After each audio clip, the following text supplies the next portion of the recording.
It's Friday then. It's Saturday, Sunday. What? It's Friday then. Saturday, Sunday. What? Yeah, it's okay.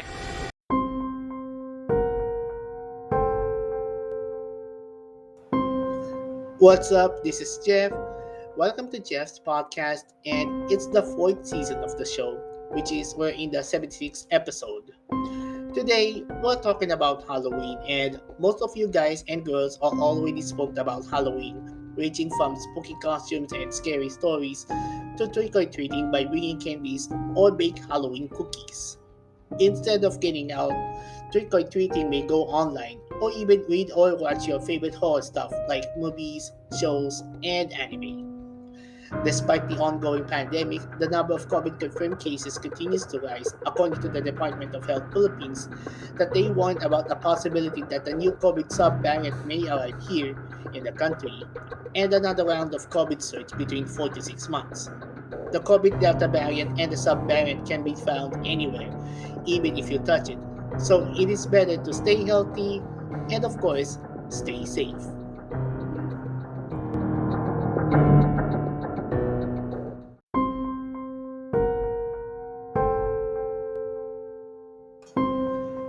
Today, we're talking about your Halloween anime titles, and I've already watched Tomoki Izumi's Mieruko-chan, which is now streaming on Funimation in North America, Europe, and Australasia, and also on Muse Asia on YouTube in Southeast Asia, including the Philippines, which definitely serves it as a horror anime, but it turns out into a horror comedy anime because the main character of the show isn't afraid of anything, ranging from ghosts, spirits, and monsters. Kinda like she has a balls of steel on it. Alexandra Trace can fight ghosts, monsters, and spirits, while Scooby Doo is afraid of ghosts, monsters, and spirits, but he can solve mysteries easily.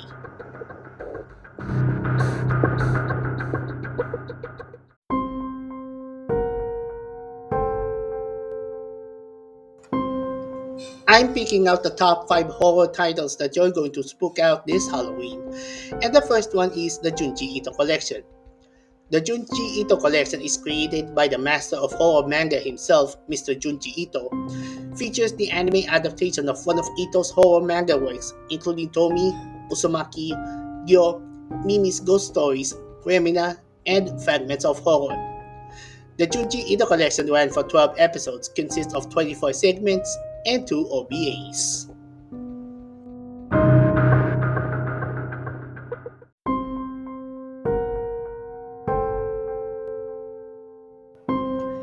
Second on the list is Lane Okamoto's Elfen Lied, and the series revolves around the interactions, views, emotions, and differences between human beings and the Dicloni, a mutant species similar to humans in build but distinguishable by 2 horns on their heads and vectors, transparent telekinetically controlled arms that have the power to manipulate and cut objects within their reach.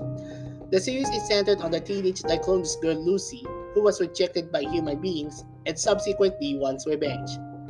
The show has a contrast between sweet childlike innocence and savage horrifying brutality.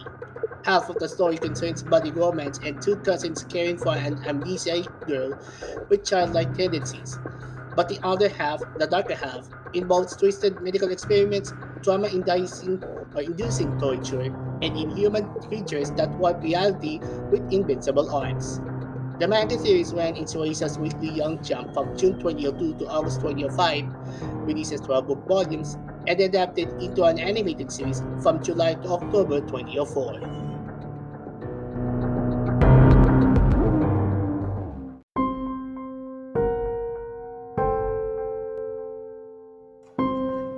Third on the list is Sui Ishida's Tokyo Ghoul, and the story follows on Ken Kaneki, a student who barely survives a deadly encounter with Rise Kamishiro, his date who reveals herself as a ghoul and tries to eat him. He is taken to the hospital in critical condition, and after recovering, Kaneki discovers that he underwent surgery that transformed him into a half ghoul. This was accomplished because some of Rise's organs were transferred into his body, and now, like normal ghouls, he must consume human flesh to survive. If you were looking for a reason to finally start the show, now is the time that the show that you never noticed. The manga series ran also in Soisa's Weekly Young Jump from September 2011 to September 2014, releases 14 book volumes, followed by a sequel from October 2014 to July 2018, releases 16 book volumes, and adapted into two live action films, four seasons of the animated series, and a prequel.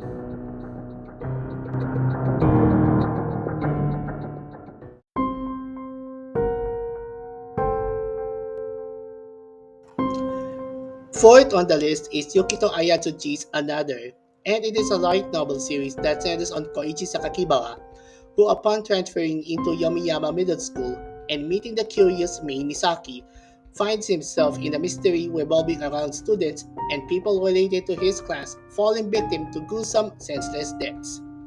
This causes a series of inevitable deaths among the class in a very gory fashion, and the light novel was published in Kadokawa's Yasei Jidai in October 2009, followed by two novels including episode SO in July 2013 and another 2001 in September 2020. It also adapted into a manga series from April 2010 to December 2011, releases four book volumes, followed by a one-volume prequel in December 2011, and an animated series from January to March 2012.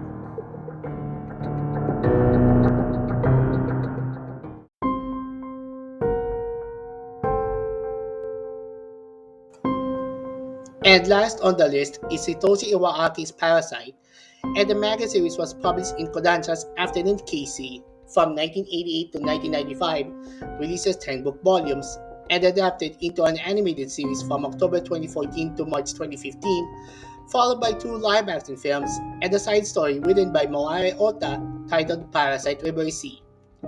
Parasite centers on a high school student, Shinichi Izumi, whose right hand has been infected with a parasite, a shape-shifting man-eating alien monster.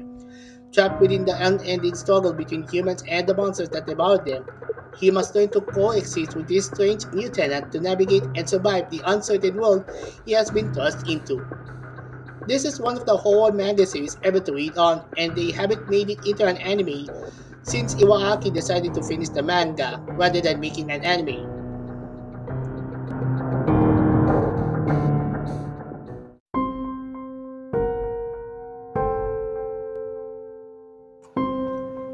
So there you have it. What is your favorite horror anime titles this Halloween? Let us know in the comments. If you have comments or suggestions, let us know in the comments.